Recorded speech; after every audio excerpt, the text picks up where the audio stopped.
चले जी, इसमें से कई क्वेश्चंस आप लोगों को लगेंगे कि हम पहले कर चुके हैं। अब जरा देखिए, here we go.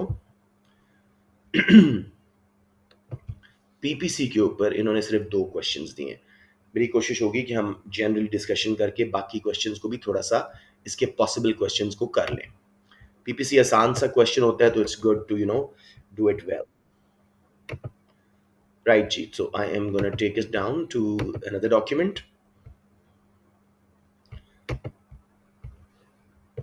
Here you go जी।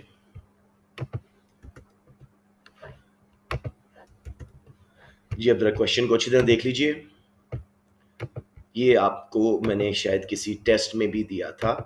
तो वो क्या जी के sorry, with the help of a diagram explain the difference between the causes of a movement along the curve and a shift of a production possibility curve PPC, and consider which is likely to have the most immediate impact on the economy।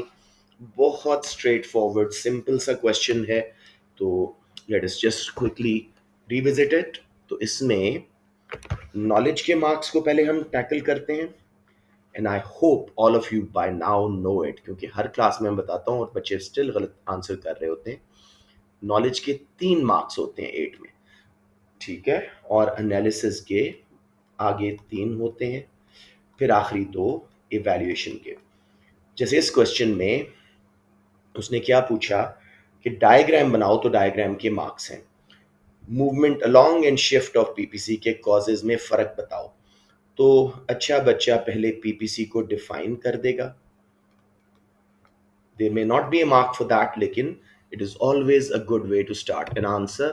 So एक बार मैं repeat कर देता हूँ। A curve that shows all possible combinations of two goods an economy can produce using all its resources efficiently with a given state of technology। अब मेरा बेटा PPC label आपने गलत कर दिया, सारे मार्क्स लूज हो जाएंगे। और बच्चे क्या करते हैं, प्राइस क्वांटिटी लिख देते हैं। तो जिन जिन को उस वक्त एहसास हुआ कि हो मैंने तो ये लिखना था, please remember this class. Good Y, good X, कोई 2 गुड्स के नाम, अनलेस उसने आपको गुड्स के नाम दिए हुए हैं। ओहो, काफी सारे बच्चे आए हुए थे। राइट बच्चों, तो सिंपली आपने सही लेबल करने हैं, गुड वाई गुड एक्स, और नॉर्मल आउटवर्ड बेंडिंग पीपीसी बना दो, चाहे स्ट्रेट लाइन बना दो, आपकी मर्जी है, लेकिन बेहतर ये किसकी आदत रखें।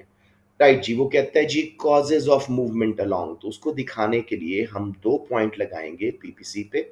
मूवमेंट अलोंग मींस उसके ऊपर मूवमेंट, ना इनसाइड टुवर्ड्स पीपीसी और ना ही शिफ्ट ऑफ पीपीसी, उसके ऊपर मूवमेंट। तो लेट्स से 10 ये बन रही थी और 15 ये बन रही थी। अब हमने रिसोर्सेज को रीएलोकेट किया, ये 20 बन गई और ये जो है 3 रह गई। अब मेरे बच्चों इसको हम एक बार चले जी, अब इसी डायग्राम पे करना है तो इसी पे कर लेते हैं। हम एक पीपीसी शिफ्ट भी दिखा देते हैं। तो अब मैं पीपीसी का नाम दे देता हूँ जी एक्स एक्स, और दूसरे का नाम दे रहा हूँ वाई वाई। अब वैल्यूज भी लिख सकते हो, नंबर्स मेरा मतलब है। राइट जी, सो अब हमारे नॉलेज के तीनों मार्क्स आ गए। पहला मार्क ओरिजिनल पीपीसी ड्रॉ करने का और 2 गुड्स पे लेबल करने का, दूसरा मार्क मूवमेंट दिखाने का, और तीसरा शिफ्ट दिखाने का। बीच में एरो भी लगा देते हैं जस्ट टू बी 100%। किसी को अभी तक कोई कंफ्यूजन हुई हो? ऑलराइट जी, अब इसको हमने जब एक्सप्लेन करना है इस डायग्राम को, आपके एनालिसिस के 3 मार्क्स आ जाएंगे। बहुत सिंपल एक्सप्लेनेशन है। Movement along the curve is due to, कोई बच्चा मेरी बात कंप्लीट करो। शाबाश, ये तो सब बच्चों को याद हो गया है।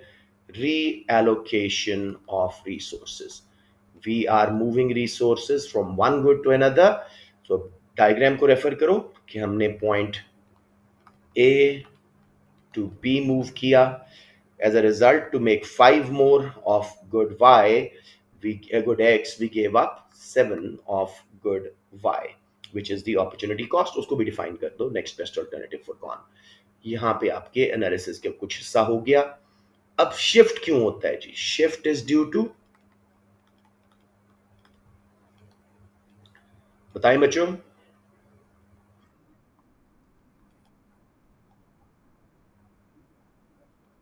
लेकिन सही बेसिक डेफिनेशन, इंप्रूवमेंट या इंक्रीज इन, हाँ, आप सही बोल रहे हैं आप लोग, क्वांटिटी क्वालिटी ऑफ रिसोर्सेज।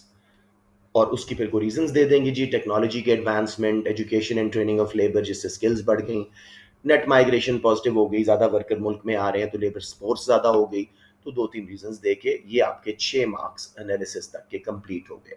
किसी बच्चे को यहाँ प्रॉब्लम आ रही हो? ओके। अब मेरे बेटे वो कह रहे हैं, consider which is likely to have the most immediate impact on the economy, on an economy. कौन सा काम? नहीं, नहीं, नहीं मेरे बेटा, ये कामरान साहब ने गलत किया है।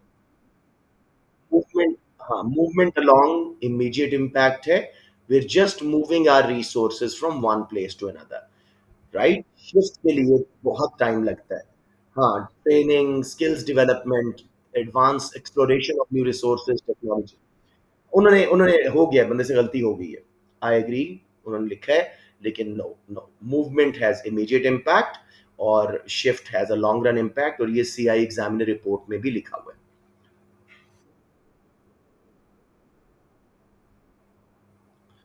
आपके पास रिसोर्सेज ऑलरेडी हैं, बस आपने उठा के उनको दूसरे काम पे लगा दिए। शिफ्ट करने के लिए आपको नया ऑयल गैस ढूंढना पड़ेगा, लेबर को एजुकेट ट्रेन करना पड़ेगा, कितना टाइम लगेगा? जो प्रोफेशनल ट्रेनिंग है ना, कि एक काम से दूसरे पे हटाना, वो इतनी मुश्किल नहीं है, वर्कर्स ऑलरेडी स्किल्ड हैं, आपने बस उनको एक डिफरेंट काम सिखाया है, ठीक है? लेकिन वर्कर को पूरी एक स्किल सिखाना, उसमें टाइम लगते हैं। Got it? शिफ्ट में टाइम लगेगा। वो हमेशा, बेटे याद रखना, पोटेंशियल और एक्चुअल ग्रोथ शॉर्ट रन की होती है, पोटेंशियल लॉन्ग रन की। तो ये बात मैं मान ही नहीं सकता कि shift will take shorter time या इमीडिएट इम्पैक्ट उसका नहीं होगा। गॉट इट मेरे बेटा? I am glad you're studying, इसलिए आप लोग ये आर्ग्यू कर रहे हो। लेकिन अब्दुल रहमान, आपको क्लियर हो गया? ओके, अब इसी क्वेश्चन में वो कहता, with the help of a diagram explain the difference between, यहाँ पे a micro and a macro economic concept PPC shows, ठीक है? अब इसमें मैं वो नहीं कर रहा। अच्छा, कुछ बच्चे आ रहे हैं, मुझे इनको ज्वाइन करवाना है मैसेज कर दी।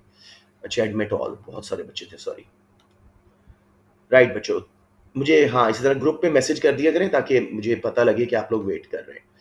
राइट जी, so here we are, this question is done. Micro and macro बिल्कुल सेम आंसर है।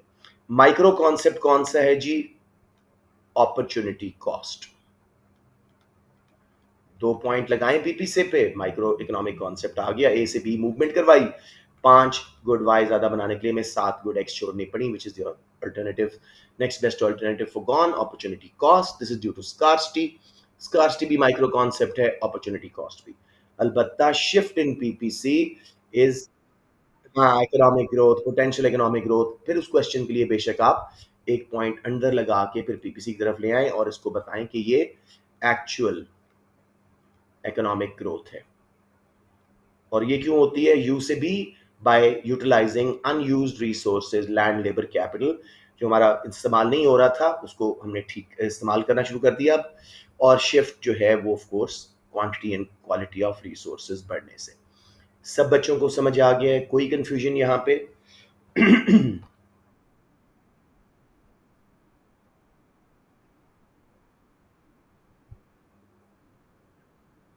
नहीं, यू से आप बी पे आ रहे हैं, शिफ्ट क्यों होगा मेरा बेटा? I mean you just using current resources, आप पीपीसी तक पहुंच सकते हो, उससे बाहर तो नहीं जा सकते ना।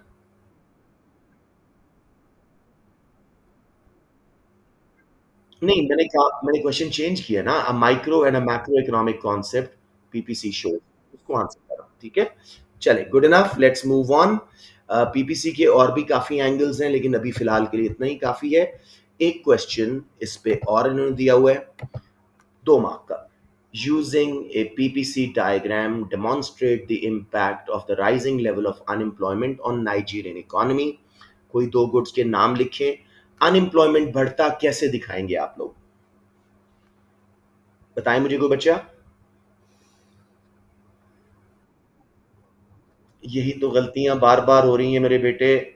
Unemployment does not shift PPC, it is just a movement. Yes please बच्चों, ये स्टूपिड गलतियां ना करना, एग्जाम में बिला वजह के आसान मार्क्स लूज करके आ जाएंगे। पॉइंट लगाएं पीपीसी पे, एरो लगाएं बी पे आ जाए। राइज इन अनएम्प्लॉयमेंट कहा था, मैं असल में पहला पॉइंट यहां लगाऊंगा, लेट्स से सी और फिर बी, क्योंकि अनएम्प्लॉयमेंट पहले थी, राइज हुई है, लेकिन वो ए टू बी भी एक्सेप्ट कर लेगा। So just that you need to draw and that is it. बच्चों समझ आया? Unemployment does not shift. मेरे बेटे जरा क्वेश्चन देखो, उसने कहा है use a PPC curve diagram, demonstrate, demonstrate सिर्फ शो करो, एक्सप्लेन करने की जरूरत भी नहीं है, इतना टाइम ना लगाइएगा इस पे। अगर आपको लगता है कि भाई एग्जाम है, मैं मार्क मिस ना कर जाऊं, थोड़े बहुत बता दीजिएगा, लेकिन जरूरत नहीं है। जी मेरे बेटे, कोई कंफ्यूजन?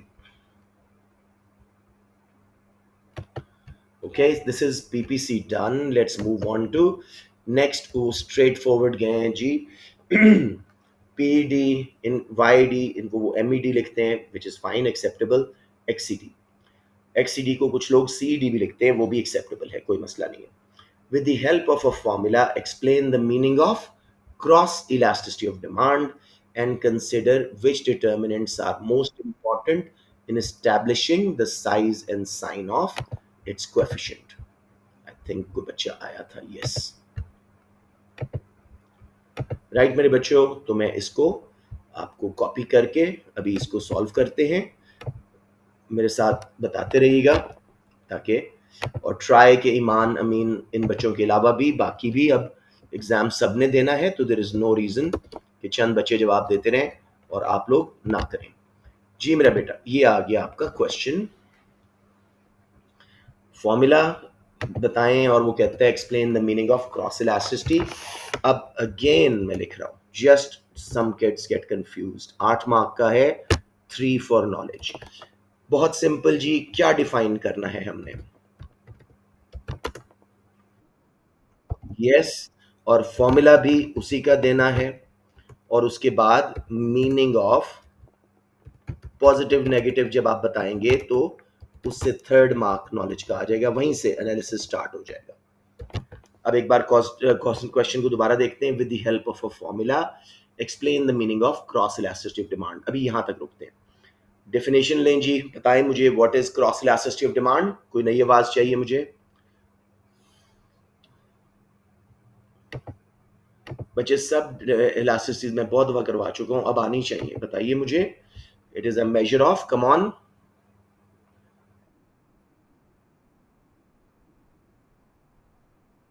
शाबाश। It is a measure of responsiveness of quantity demanded of one good to a change in price of another good, या good A, good B, कुछ भी लिखो। फॉर्मूला भी इसका यही होगा, हमेशा क्वांटिटी ऊपर आएगी और प्राइस ऑफ समथिंग, इनकम वगैरह नीचे आती हैं। तो मेरे बेटे, आपने एक्सीडी यूं बकायदा मैथमेटिकल लिखना है। परसेंटेज, आप पूरा वर्ड भी लिख सकते हैं, change in quantity demanded of good Y. मैं क्यों डिफरेंट नाम यूज कर रहा हूं, ताकि आप लोग गुड ए और बी पे रिस्ट्रिक्ट ना हो जाओ। It's just 2 goods of good x. समझ आ गया? In price of good x, ठीक है? तो ये आपका फॉर्मूला। प्लीज हमेशा पी डी हो, पी एस हो, वाई डी हो, एक्स डी हो, ऊपर क्वांटिटी डिमांडेड सप्लाइड आएगी, चाहे उसी गुड की या दूसरी गुड की, और नीचे प्राइस, इनकम या price of the other good आएगा। अब ये गलती ना करना, इन टू 100 नहीं करना होता, कई बच्चे इसको इन टू 100 कर देते हैं, सारे मार्क बिला वजह लूज कर जाएंगे। अब जी पॉजिटिव का मतलब, पॉजिटिव एक्सीडी किन गुड्स की होती है? Positive, yes, positive XED is substitute goods. अब यहां पे थोड़ा सा एक्सप्लेन कर देंगे सब्स्टिट्यूट्स क्या होते हैं। द गुड,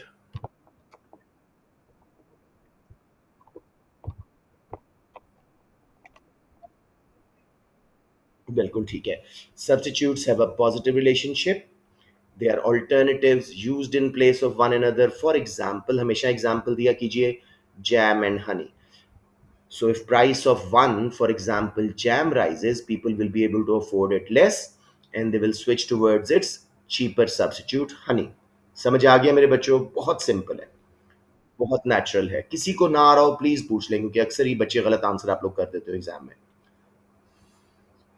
इस दफा क्रॉस इलास्टिसिटी और इनकम इलास्टिसिटी ज्यादा इंपॉर्टेंट है। जी बताएं क्या कह रहे हैं? जरूरत नहीं है, मांगा नहीं उसने, जरूरत नहीं है। बना दें क्वालिटी एडिशन। एक्सीडी एंड वाईडी इस साल ज्यादा इंपॉर्टेंट ये है, क्योंकि पीईएस पे भी क्वेश्चन आ चुके हैं, पीडी पे भी आ चुके हैं, तो ये मैं नहीं कह रहा कि दूसरे इंपॉर्टेंट नहीं है, ज्यादा इंपॉर्टेंट ये है। अब मेरे बच्चों क्वेश्चन पे वापस जाते हैं। Consider which determinants are most important in establishing the size and sign of coefficient. Coefficient means relationship. Closer the to substitutes, complete करें मेरी बात को, इलास्टिसिटी ज्यादा होगी या कम होगी? Yes, higher will be, oops, higher will be the, mike please बंद रखिएगा, will be the cross elasticity of demand between them, यानी ग्रेटर देन वन हो जाएगी, ग्रेटर देन वन। जी मेरे बच्चों, तो ये हमारा क्लियर हो गया। उसके बाद नेगेटिव साइन कौन सी गुड्स होती हैं? शाबाश, कॉम्प्लीमेंट्स।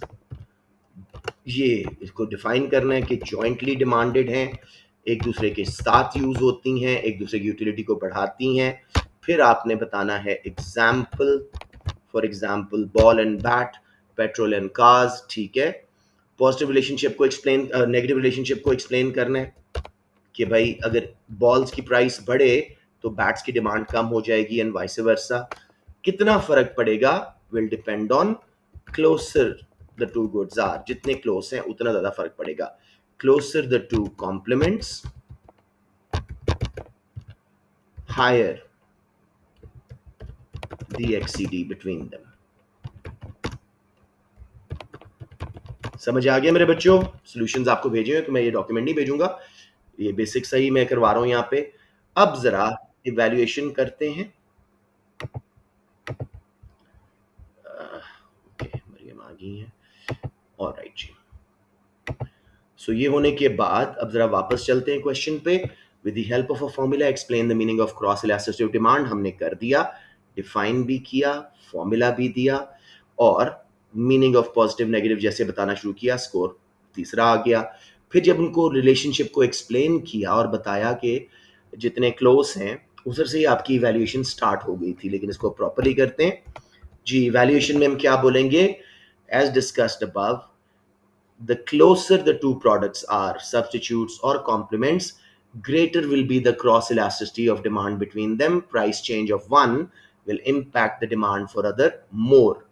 मैं यहाँ पे एक एग्जाम्पल दे दूंगा। For example, change in price of cars will have a major impact on change in demand for petrol, but change in price of cars will not have a major effect on change in demand for car accessories, क्योंकि हर बंदा अपनी गाड़ियों पे accessories नहीं लगवाता। इसी तरह करके फिर आप बताइएगा, एक अच्छी सी स्टेटमेंट दीजिएगा कि the most important factor is how close the products are, how the consumers receive them, how are they advertised, कि भाई वो किस तरह एडवर्टाइज किया जा रहा है, एज अ सब्स्टिट्यूट, कॉम्प्लीमेंट, करीबी किया जा रहा है या डिस्टेंट, ब्रांड इमेज वगैरह, इन सब चीज़ों पे डिपेंड करेगा कि क्या साइज एंड साइज। साइन हमेशा कॉम्प्लीमेंट्स का नेगेटिव, सब्स्टिट्यूट्स का पॉजिटिव होगा। साइज अलबत्ता डिपेंड करेगा कि कितने क्लोज हैं। समझ आ गया मेरा बेटा? किसी को इस क्वेश्चन में प्रॉब्लम आ रही हो? चलें इसी से एक और क्वेश्चन बनाते हैं. With the help of a formula, explain the meaning of cross elasticity of demand values positive, negative, zero. जी बताएं, पॉजिटिव से क्या मुराद है? अभी हमने 2 मिनट पहले किया है. पूरा एक्सप्लेन करेंगे सब्स्टिट्यूट का रिलेशनशिप, एग्जांपल्स. एक की प्राइस बढ़ी, लोग उससे महंगी हो गई है, स्विच कर जाएंगे सस्ते सब्स्टिट्यूट पे. Closer the two goods higher will be the XED. Exact वही आंसर है. फिर नेगेटिव एग्जैक्टली वही कॉम्प्लीमेंट्स का करेंगे. जीरो किन की? अनरिलेटेड गुड्स जिनका आपस में कोई ताल्लुक नहीं. T shirts and cars. Cars महंगी हो सस्ती हो, टी शर्ट की डिमांड पे फर्क नहीं आएगा. तो ये हो गया जी. समझ आ रहा है? तो माइनर से वो चेंजेस करता है. आप लोगों ने स्टंप नहीं होना. इधर ही कह दे वो दो सब्स्टिट्यूट्स का बताएगी जी. एक की डिमांड है 0.8 और दूसरे की है 1.2. Explain the meaning. 0.8 मींस वो डिस्टेंट सब्स्टिट्यूट है. लेस देन 1 है इनइलास्टिक क्रॉस इलास्टिसिटी है. 1.2 मींस क्लोज सब्स्टिट्यूट्स है. अब यहाँ पे नेगेटिव में जब वो देगा, वो कहेगा जी -0.5 -1.5. बच्चे -1.5 को इनइलास्टिक समझते हैं. नो, 1 से नीचे नीचे ये रिलेशनशिप है जो माइनस साइन है. तो आपने बोलना है 0.5 माइनस वाला जो है वो डिस्टेंट कॉम्प्लीमेंट्स है जो साथ जरूरी नहीं है इस्तेमाल हो. अलबत्ता 1.5 वाले बड़े क्लोज कॉम्प्लीमेंट्स हैं, जैसे क्रिकेट का बैट और उसका बॉल. समझ आ रही है? वही चीजें हैं, बस थोड़ा बहुत वो वेरिएशन डालेगा. एनी क्वेश्चंस मेरे बच्चों? Just checking if somebody is coming. No. Alright जी, लेट्स मूव ऑन. गुड जी, हमारा ये एक्सीडी का पहला क्वेश्चन हो गया. नेक्स्ट भी 8 मार्क का है.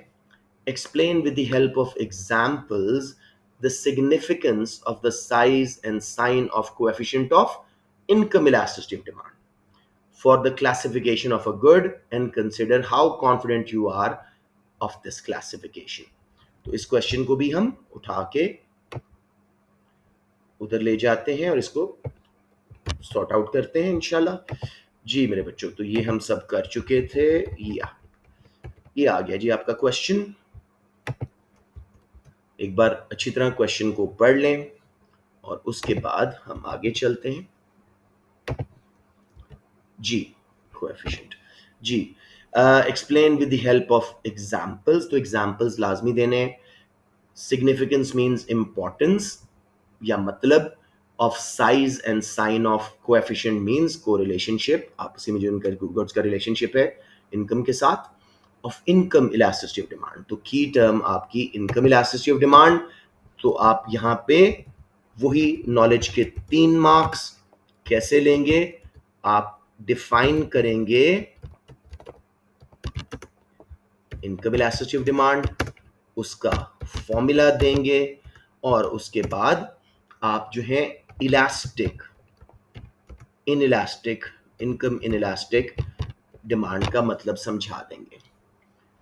मैं लिख देता हूं साथ में इनकम, क्योंकि बच्चे प्राइस का वर्ड लिखते. इनकम इलास्टिक इनइलास्टिक डिमांड की मीनिंग हमने बतानी है. चलिए बच्चों स्टार्ट हो जाओ जी. बताइए मुझे what is income elasticity of demand.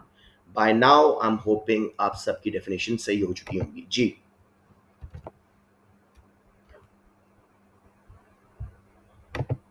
आपको वाईडी की डेफिनेशन नहीं आती बच्चों?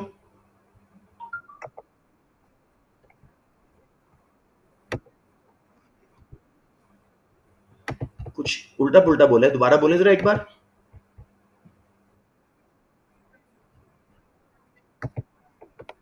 बिल्कुल सही है.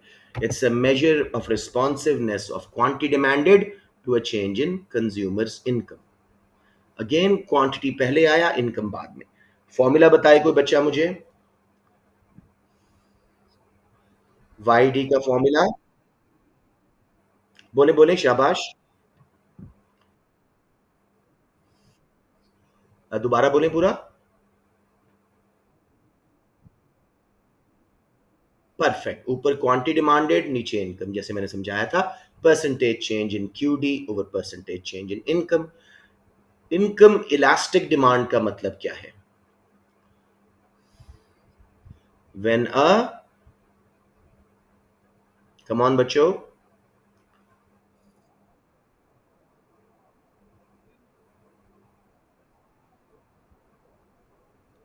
Very good. When a smaller percentage change in income causes a proportionately greater percentage change in quantity demanded, or income inelastic when a greater proportionate change in income causes a smaller proportionate change in quantity demanded. ये अगर आपने कर दिया, 3 marks knowledge के आपसे कोई examiner नहीं काट सकता। अब हमारे पास एनालिसिस आ गया, तो वो भी 3 मार्क्स का है हमारा। I think I heard a kid entering, no I was wrong. जी मेरे बच्चों, तो तसल्ली से अब एनालिसिस के 3 मार्क्स। अब वो पूछे, जरा क्वेश्चन देखें, importance of the size and sign of coefficient of income elasticity of demand for the classification of a good. तो हमने दो ही गुड्स पढ़ी हैं जी। तो नॉर्मल गुड्स, क्या साइन होता है इनका? पॉजिटिव। बिल्कुल ठीक है, शाबाश। Normal goods have a positive YED, which means income rises, their demand rises. Explain कर दीजिएगा। This is because when incomes rise, people switch away from inferior goods. अब नॉर्मल गुड्स के अंदर दे इंक्लूड, कंप्लीट कीजिए मेरा sentence.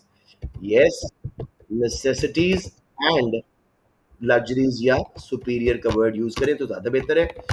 Necessities and superior goods, ठीक है। अब मेरे बच्चों जरा जल्दी से मुझे बता दो, नेसेसिटीज की डिमांड कैसी होती है? Income elastic, very in elastic, because बहुत सारी इनकम चेंज होगी, फिर भी हम नेसेसिटीज तकरीबन उतना ही लेंगे, almost zero YED for basic necessities. And superior goods की ग्रेटर देन 1, इलास्टिक, बिकॉज हमारी ख्वाहिशें होती हैं। यस, समझ आ गया। Necessities inelastic, superior elastic. अब साइज हमने बता दिया इलास्टिसिटी के थ्रू, साइन हमने बता दिया पॉजिटिव फॉर नॉर्मल गुड्स। अब आ गया जी इंफीरियर गुड्स, इनका क्या साइन होता है? Negative YD. And why is that? When incomes rise, their demand, because people switch towards normal goods. समझ आ गया? इसमें आप कहिएगा size of inferior goods elasticity will depend on how the consumers perceive it and how much the income changed. ठीक है जी? So everybody 100% clear? आखिरी बात दोबारा दोहरा रहा हूं, इंफीरियर गुड्स की इलास्टिसिटी डिपेंड करता है इंडिविजुअल के ऊपर कि वो उसको कितना इंफीरियर समझ रहा है, उसकी इनकम कितनी गिरी या बढ़ी थी, उसके मुताबिक होगा। इसमें फिर वो गिफन वाला कॉन्सेप्ट आ जाता है, राइट। A2 के बच्चों को बता रहा हूं, आप लोगों ने इसमें नहीं लिखना। Inferior goods have negative YED. अब मेरे बच्चों हम आ गए आपके इवैल्यूएशन पे। कितने कॉन्फिडेंट हैं आप, जब भी ये बात हो लिमिटेशंस बताएं थ्योरी की। वाईडी के बारे में क्या क्या प्रॉब्लम्स हैं? Shabash, ceteris paribus assumption. Other factors keep changing other than income, which affect demand as well. और जी,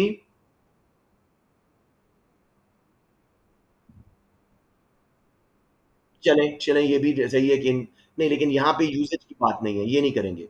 वो ceteris paribus, old historic data, inaccurate data, keeps changing over time, ये चीजें। और आप फिर लिखेंगे, I am not very confident in classifying normal and inferior goods. A good which is normal for someone may be inferior for a rich person. A good which is inferior for a rich person may be normal for a poor person. समझ रहे हैं? तो इस तरह करके आपने इसको evaluate करना है। आई एम प्रीटी कॉन्फिडेंट आप लोग इसको अच्छा समझ गए, but still any questions, be my guest. All right जी, नाउ आई वांट कोई 12 मार्क के भी आए इसमें। चलें, एक और 8 मार्क का है जी। With the help of a diagram explain what could cause an increase in demand for a product. अच्छा, इन्होंने ये डिमांड सप्लाई में से लिया है। Whether the impact of increase in demand on price of the product will be the same in short run and long run. अभी इसको उधर ले जाते हैं और दोबारा इसको सॉल्व करते हैं। जी मेरे बच्चों, जरा तसल्ली से, इन्होंने मार्क्स नहीं लिखे, वैसे कंफर्म ये 8 मार्क का क्वेश्चन था। With the help of a diagram explain what could increase demand for a product. सबसे पहले तो हमने डिमांड को डिफाइन करना है। It is the willingness and ability of consumers to buy a product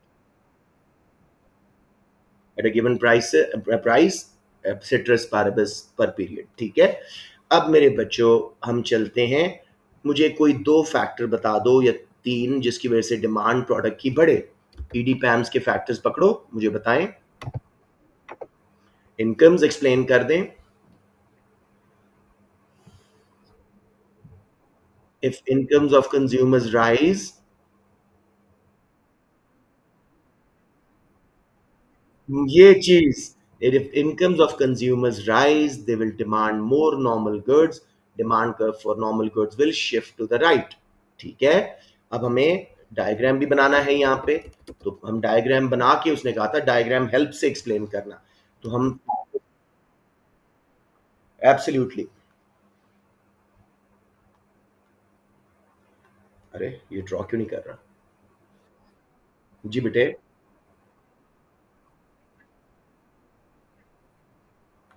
ji, inferior goods का है तो इनकम फॉल से होगा ऐसे, लेकिन I would say keep it simpler और अदर कोई फैक्टर ले लो। डिमांड सप्लाई बेटे, डिमांड सप्लाई ही बनाने होते हैं। Don't make a mistake of drawing only shift of demand और सप्लाई, दोनों शिफ्ट करने होते हैं। अब मेरे बेटे, हमारी इनकम्स बढ़ी या डायरेक्ट टैक्सेस कम हुए या क्या उसको बोलते हैं सब्स्टिट्यूट महंगा हुआ, कुछ इस तरह की, उसके रिजल्ट में हमारा इक्विलिब्रियम ई वन पे आएगा, क्वांटिटी कंज्यूम ज़्यादा हो जाएगी। This is what you need to do. So incomes rise, इसमें नॉर्मल गुड का रेफरेंस दीजिएगा और फिर बताइएगा as seen in the diagram demand curve shifts to D1, price rises to P1 and quantity to Q1। फिर direct taxes कम हुए थे, याद रखना डायरेक्ट टैक्सेस डिमांड का फैक्टर है। आपको अक्सर, हाँ, डिस्पोजेबल इनकम बढ़ेगी, इस तरह छोटा सा एक्सप्लेन करना होता है और एएस में आपको मार्क्स आ जाते हैं। और उसके रिजल्ट में डिमांड कर्व राइट पे शिफ्ट हुआ। फिर उसके बाद जी कोई सब्स्टिट्यूट महंगा हो गया था, बस 3 बहुत है। अब हमारी, उसमें रिवेंटिस के होते हैं, इसमें खैर क्वेश्चन सप्लाई का था ही नहीं ना, तो हमने डिमांड शिफ्ट करा दी। अब मुश्किल पार्ट है, वो कहते हैं जी consider whether the impact of increase in demand on the price of the product will be the same in short run and long run. Demand curve shift हुआ है, प्राइस किस पीरियड में ज्यादा बढ़ेगी, शॉर्ट रन में या long run में, ये पूछ रहे हैं। नहीं, गलत बोल रहे हैं, शॉर्ट रन ठीक बोला आपने। कोई और बच्चा? नहीं शिफ्ट होगा बेटे, price change does not shift supply और एनी कर्व। हाँ ये बात करो, हाँ इलास्टिसिटी की बात है यहाँ पे। Short run there will be a greater increase in price as supply tends to be inelastic because at least one factor of production remains constant, which is capital। उसके बाद जी, however, in long run,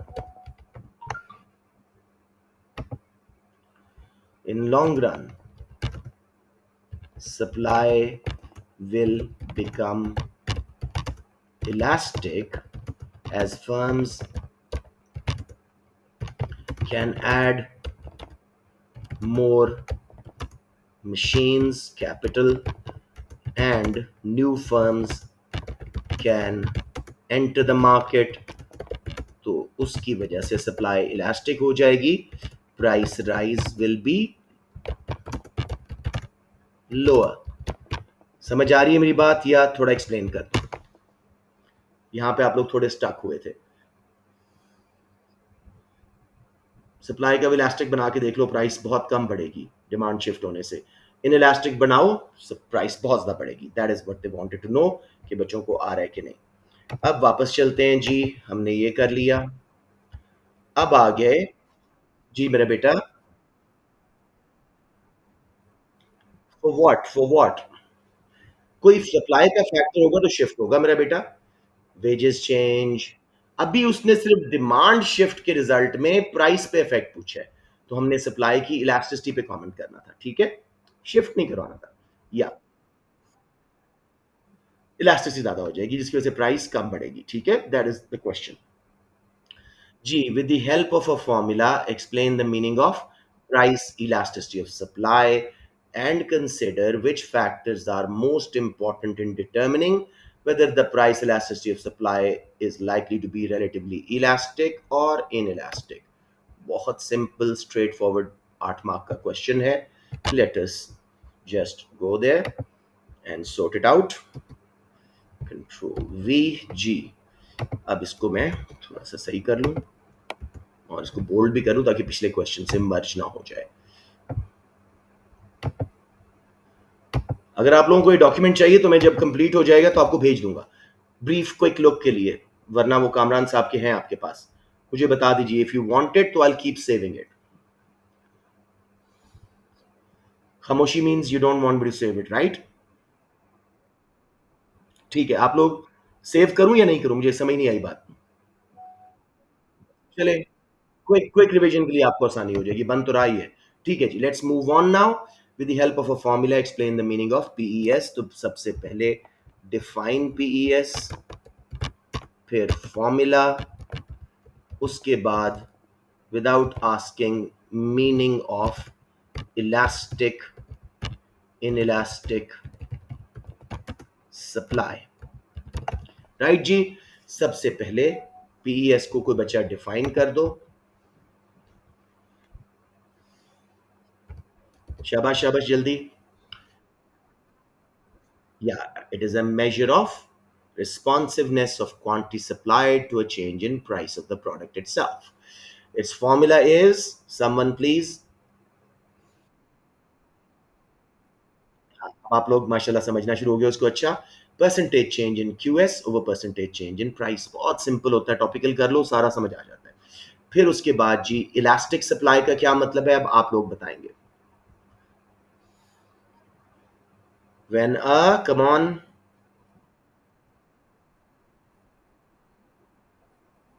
very good. When a smaller percentage change in price leads to a greater percentage change in supply. अब कोई boy बताओ inelastic supply का क्या मतलब है?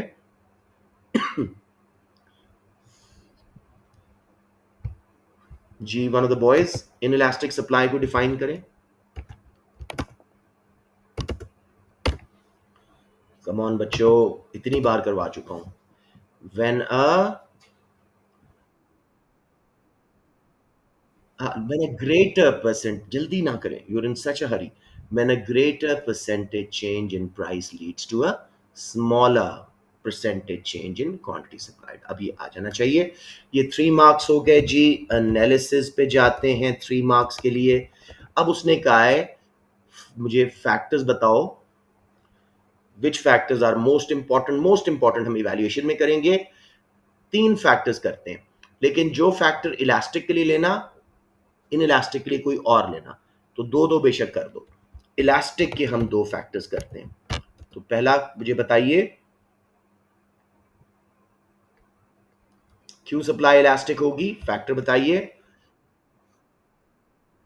Yes, spare capacity. तो इसको एक्सप्लेन करेंगे। If firms have great spare capacity, idle resources, machinery, labour etcetera. हाँ, इंडस्ट्रियल गुड्स बता सकते हैं, ड्यूरेबल गुड्स, या फिर प्रोडक्शन प्रोसेस, इंपोर्ट लिंक्स। हाँ, बिल्कुल कर सकते हैं। प्रोडक्शन प्रोसेस, बल्कि सबसे इंपॉर्टेंट है भी वही, प्रोडक्शन प्रोसेस शॉर्ट होना चाहिए। जी जी जी, बिल्कुल सही है, सही जा रहे हैं। इनइलास्टिक क्यों होगी जी? Perishable good. हाँ, प्रोडक्शन प्रोसेस बहुत लंबा है, लेकिन हम नया कोई लेंगे, पेरिशेबल गुड कर देते हैं और कर देते हैं शॉर्ट रन है। हमारे पास इतना टाइम नहीं है कि हम नया कैपिटल ऐड कर सकें, तो हमारी सप्लाई इनइलास्टिक है। वो इवैल्यूएशन के लिए रखो मेरा बेटा। इवैल्यूएशन में मोस्ट इंपॉर्टेंट फैक्टर कौन से हैं? मोस्ट इंपॉर्टेंट फैक्टर्स बताएं, शाबाश, कोशिश करें। इज द, बिल्कुल सही जा रहे थे आप लोग। It's the type of good, how durable or perishable it is. It also depends on, shabash, time period at hand. In my opinion, time period, production capacity, as well as the type of product itself are the most important factors to conclude some product supply will remain always inelastic because they're too perishable in nature. इस तरह की कोई बात कर दो, समझ आ गया मेरे बच्चों? मैं टाइप कर देता हूं, it will depend on type of good,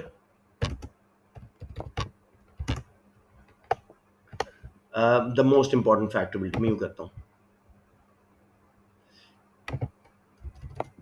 the most important determinant will depend on type, will be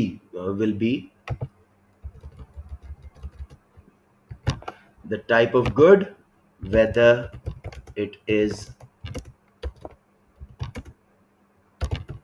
perishable or durable.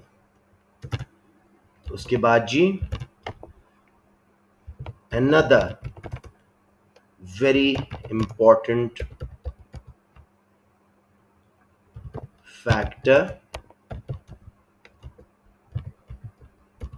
is time available, as in short run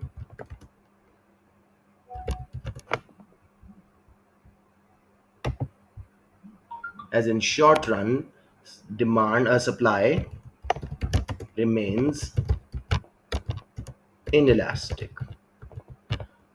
ठीक है जी, एंड पे कंक्लूजन दे देते हैं।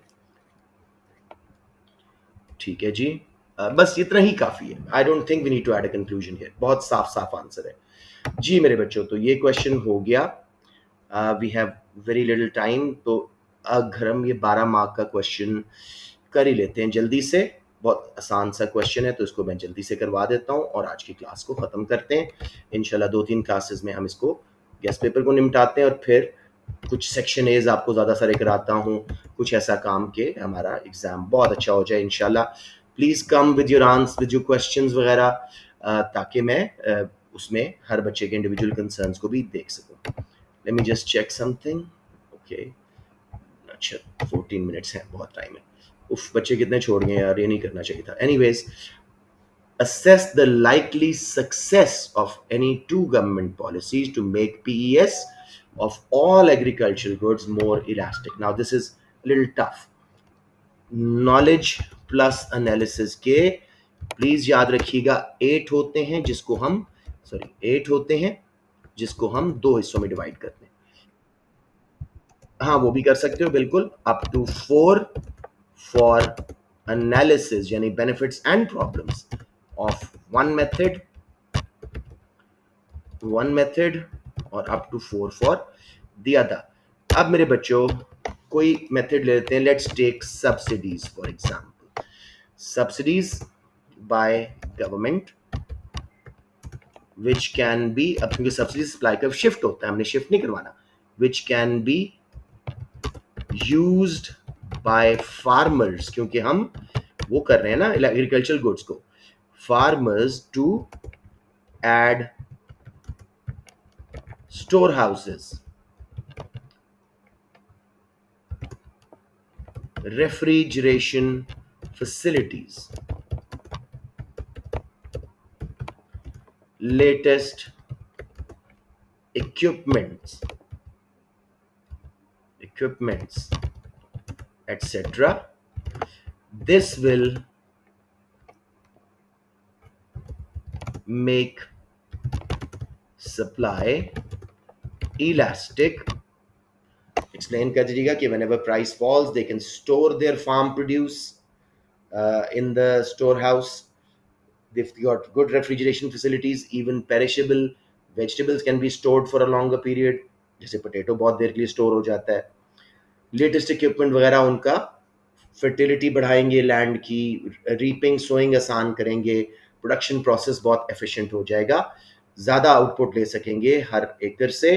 This will make supply of some agricultural products elastic, some लिखना है यहाँ पे, ठीक है। लेकिन इसकी डाउन साइड क्या है जी? प्रॉब्लम सब्सिडीज की, बताइएगा मुझे, हम कई बार डिस्कस कर चुके हैं। Cost and opportunity, cost for government, उसके अलावा जी मिसयूज बाय फार्मर्स, उसको अपने लोन शोन पे कर दिए, फार्मर्स अक्सर ऐसे करते हैं। इसके अलावा जी inefficiency and efficiency and reliance, sorry, over reliance हो जाएगी ना, वही इनएफिशिएंसी एंड रिलायंस, जिससे वजह से आपकी एफिशिएंसी फ्यूचर में कम हो जाएगी। Farmers will start not reducing their own cost, improve there efficiency, they rely on subsidies, ठीक है जी। एंड और क्या मसला कर सकते हैं हम इसमें? मिसयूज भी हो गया, इनएफिशिएंसी भी हो गया, कॉस्ट अपॉर्चुनिटी कॉस्ट भी हो गया। Not all farmers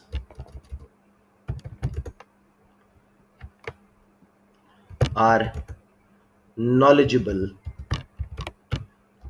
knowledgeable on how to improve the process using subsidy। ठीक हो गया बच्चों, ये आपके 4 मार्क्स हो गए। अब हमें एक मेथड और चाहिए, आप एहतियातन 2 भी कर सकते हो। दूसरा method I would recommend buffer stock, बड़ा आसान है और फिर वैल्यूएशन बड़ी आसान हो जाती है। For another method, government can, sorry, use buffer stock schemes to increase price elasticity of supply. They can buy and store the crops when there is surplus harvest. बड़ा अच्छा मौसम था, बड़ी अच्छी फसल हुई, ओवर सप्लाई हो गई, गवर्नमेंट ने खरीद के अपने बफर स्टॉक में रख लिया, ठीक है। And release and sell when there is shortage. इससे ना सिर्फ प्राइसेस स्टेबल हो जाएंगी, supply will become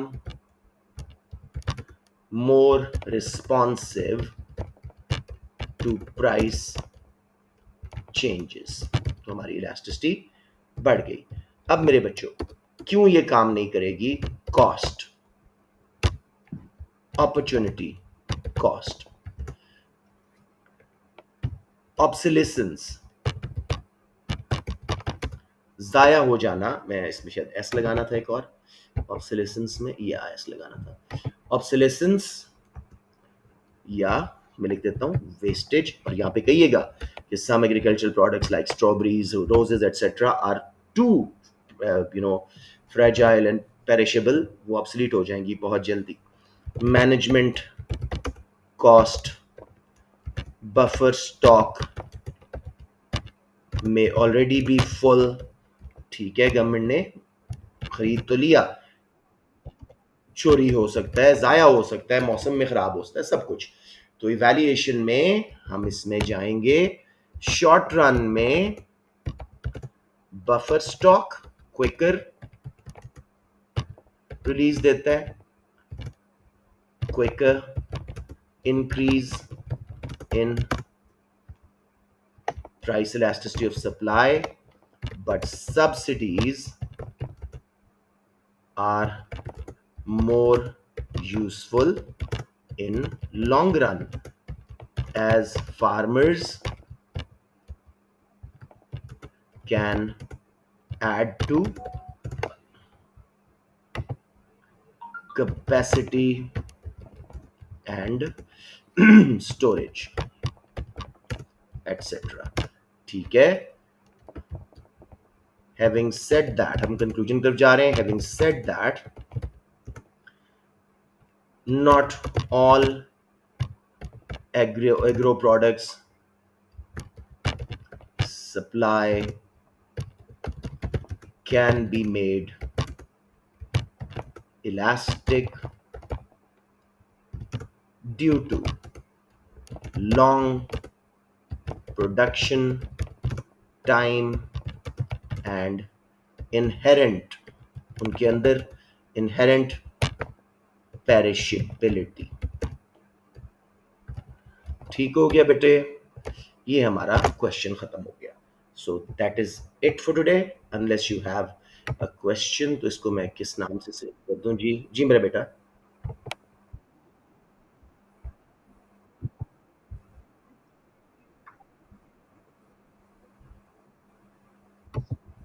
sorry, come again. हाँ, आप एक और कोई इस्तेमाल कर सकते हैं। यस, अनदर मशवरा दे सकते हैं उनको, कोई ऐसा मसला नहीं है। तो यहाँ पे मैं डेस्कटॉप पे ही रख देता हूँ क्योंकि मैं इजी हैंडलिंग इसकी चाहता हूँ। और इसका नाम रख देते हैं जी गेस पेपर एएस। क्या करवा दूं? अब मैं यही करवा रहा हूँ, गेस्ट पेपर्स के बाद मैं सेक्शन एज ही करवाऊंगा सिर्फ आपको। ओके, दैट्स इट जी। Thank you so much, I will see you all tomorrow in